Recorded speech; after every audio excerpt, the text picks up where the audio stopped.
आज का हमारा जो टॉपिक है that is respiratory substrate, chapter 6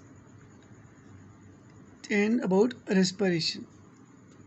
बहुत सिंपल सा टॉपिक है आज का। रेस्पिरेटरी सबस्ट्रेट यानी सबस्ट्रेट वो ऑर्गेनिक कंपाउंड्स हैं, ऑर्गेनिक मॉलिक्यूल है, ये वो फूड है जिस पर डिफरेंट एंजाइम्स एक्ट करते हैं डिफरेंट हमारी बॉडी के ऑर्गन्स में, और उसके रिज़ल्ट में क्या होता है कि जो ऑर्गेनिक फूड है वो ब्रेक होती है, एनर्जी रिलीज़ होती है और वी गेट एटीपी। तो these are the respiratory substrates.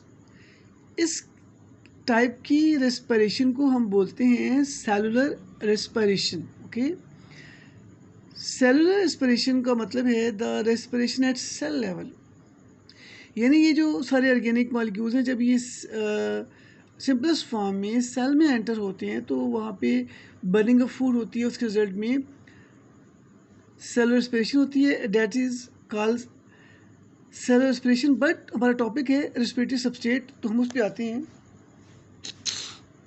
पहला है कार्बोहाइड्रेट, दूसरा है फैट्स, तीसरा है प्रोटीन्स। देखिए, कार्बोहाइड्रेट्स तो क्विक सोर्स ऑफ एनर्जी है। कार्बोहाइड्रेट्स जो हैं हमें मिलते हैं, स्टार्च हो गया, ठीक है, ग्लाइकोजन है, मीट हो गया, राइस हो गए, स्टार्च, वेजिटेबल, फ्रूट्स, ये सारे कार्बोहाइड्रेट्स सोर्स हैं। और ये जो हम कार्बोहाइड्रेट्स खाते हैं, जैसे जैसे हम फूड लेते हैं तो कार्बोहाइड्रेट्स ग्लूकोज में ब्रेक होती है, इंटेस्टाइन में जाके ग्लूकोज जो है एब्जॉर्ब होता है। ठीक है, पहले हमारे माउथ में ओरल डाइजेशन होती है कार्बोहाइड्रेट्स की, पार्सली ग्लूकोज की, फिर स्टमक में ग्लूकोज की कार्बोहाइड्रेट्स की डाइजेशन नहीं होती, फिर इंटेस्टाइन के अंदर बाकी सारे कार्बोहाइड्रेट्स की डाइजेशन होती है, और ग्लूकोज जो है वो इंटेस्टाइन में जाके जो स्मॉल पार्ट का है उसका इलियम, वहाँ पर ग्लूकोज एब्जॉर्ब होता है और ब्लड में चला जाता है, ब्लड से फिर जाता है लीवर में, ठीक है, फिर आगे इस तरीके से सारा मेटाबोलाइज होता है। और लीवर के अंदर liver is the chemical plant body, वहाँ पे सारी मेटाबॉलिज्म होती है।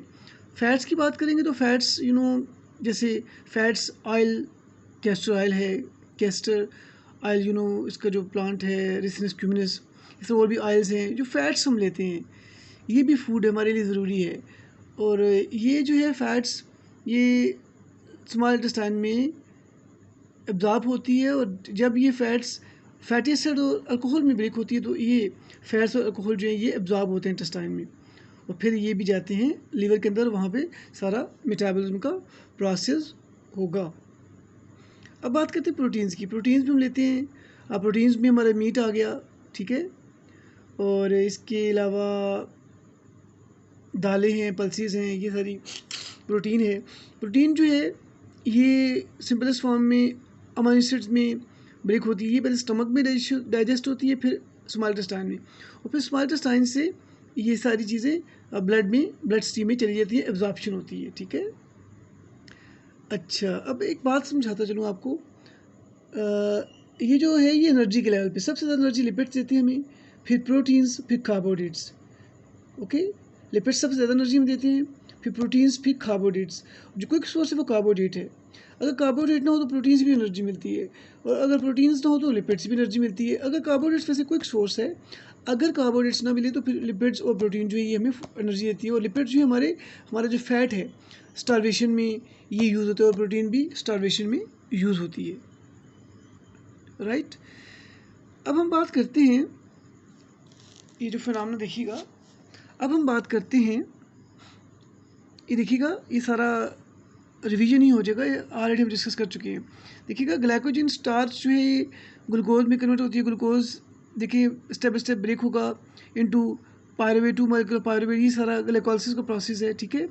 फिर आगे एसिटिल कोएंजाइम में पायरुवेट ऑक्सीडेशन के बाद एसिटिल कोएंजाइम में बनेगा, फिर आगे एसिटिल कोएंजाइम में मैट्रिक्स और माइटोकॉन्ड्रिया में चलेगी, कोई क्रेब्स साइकिल होगा, ठीक है। और लेट्स सपोज अगर ये ग्लाइकोजन अवेलेबल नहीं है, स्टार्च अवेलेबल नहीं है, तो अगर ये प्रोसेस है, ठीक है, तो ये क्या होता है, अगर ग्लूकोज डायरेक्ट नहीं है तो ये देखिएगा ग्लाइकोजन स्टार्च अगर अवेलेबल है तो वो ब्रेक होना शुरू हो जाएगी।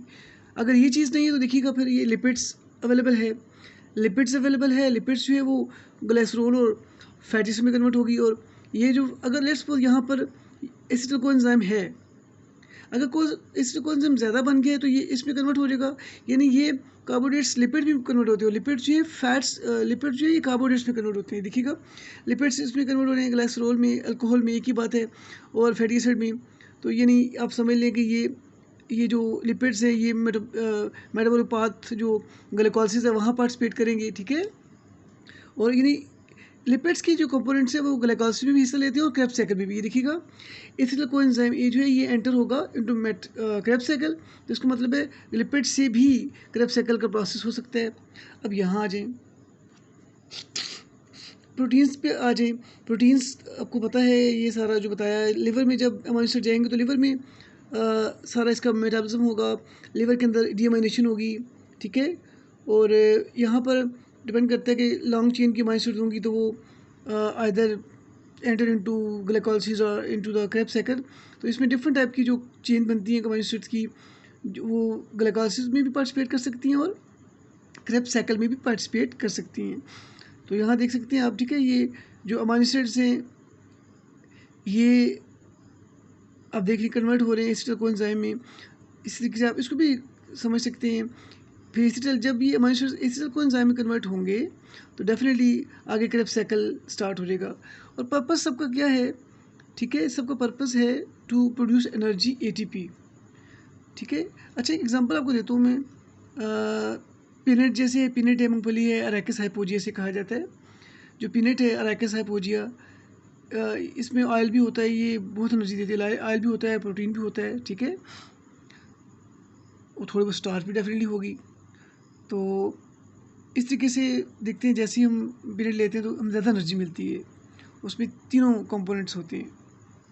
और अब यहाँ एक पॉइंट रह गया, पायरुवेट अगर ज़्यादा हो जाए तो ये लैक्टेट में कन्वर्ट होता है, अगर लैक्टेट यहाँ पे अवेलेबल हो तो पायरुवेट में कन्वर्ट होता है, पायरुवेट फिर आगे कंटिन्यू करता है। तो मतलब ये डिफरेंट पाथवेज हैं, ये सारे डिफरेंट पाथवेज हैं। इनका पर्पस क्या है, टू प्रोवाइड एनर्जी। और आपको आइडिया हो ग्लूकोज में भी एनर्जी बनती है, ग्लाइकोलाइसिस का स्टेप है, इसमें भी एनर्जी बनती है, ठीक है। फिर आपको पता है क्रेब्स साइकिल में भी एनर्जी बनती है।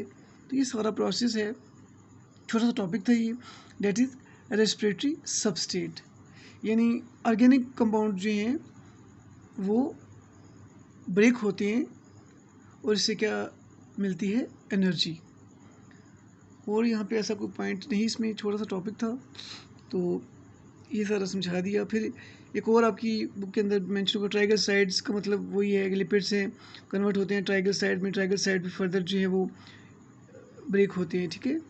तो ये सारा प्रोसेस है, अ वेरी सिंपल टॉपिक, इसको देख लीजिएगा। Okay, take care, god bless you, खुदा हाफिज़।